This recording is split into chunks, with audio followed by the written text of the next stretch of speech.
সরবরাহ ভালো থাকায় শবে বরাতের দিনেও স্থিতিশীল বেশিরভাগ সবজির দাম, তবে কিছুটা বাড়তি শসার দর। ডাল, চিনি, ছোলা বাজারেও নেই অস্থিরতা। কিছুটা কমের দিকে রয়েছে চালের দাম, তবে বাড়তি মুরগির বাজার। বিক্রেতারা বলছেন এবার শবে বরাতে বিক্রি অনেকটাই কম। রুহুল আমিনের প্রতিবেদন। এই যে মোটর শেড পেঁপে 30 পেঁপে 30, আইলান জালি 50 আইপিএস কালি জুড়া বিশ, আই সিমের বিচি 70, টমেটো কেজি 20, টমেটো কেজি 20। শবে বরাত উপলক্ষে বাজারে ক্রেতা সমাগম যেন একটু বেশি। দরদাম হাকডাকে মুখর রাজধানীর কারণ বাজার। সবজির বাজারে টমেটো, শিম, লাউ সহ বেশিরভাগ সবজির চাহিদা বাড়ায় দাম কিছুটা বাড়তি। বাজারে মিলছে আমদানি করা সবজিও। শবে বরাতের উপলক্ষে আর আমদানি কম, এই জন্য ক্ষীরের দাম একটু বাড়ছে, আর সব কিছুর দাম বেশি। ফুলকপি কিনছি, পাতাকপি কিনছি, সিম কিনছি, মোটামুটি তরিতরকারির দাম কম।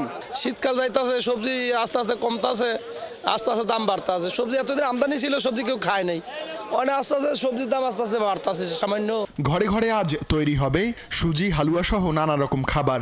ফলে মশলা, তেল ডালের দোকানেও দেখা গেছে ভিড়। বিক্রেতাদের দাবি শবে বরাত উপলক্ষে বাজারে দামের কোনো উল্লম্ফন নেই। আগে হচ্ছে সুজি, বুটের ডাল, ঘি এগুলো অনেক চলতো, গত 2-1 দিন আগে সামান্য পরিমাণে চলছে, ওইরকম বিশেষ কোনো প্রভাব নাই।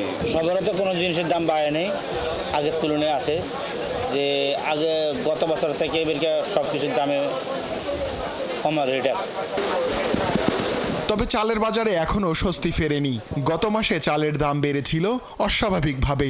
এই বর্ধিত দাম এখনো পুরোটা কমেনি। মিনিটটা কমে না, অতটুকু কমে না, প্রায় কেজিতে 1 টাকার মধ্যে কমাইছে। আর নাজির শালটা, ইন্ডিয়ানটার একটু দাম কম, আমাদের দেশিটার দাম বেশি। দেশিটা এখনো 80-82 টাকা কিনে পড়ে, আর ইন্ডিয়ানটা 70-72 টাকা কিনে পড়ে। বিশেষ দিনগুলোতে বাড়ে আমিষের চাহিদা, যার প্রভাব দেখা গেছে ব্রয়লার ও সোনালী মুরগির দামে। কেজিতে বেড়েছে অন্তত 10 টাকা। রুহুল আমিন, 71, ঢাকা।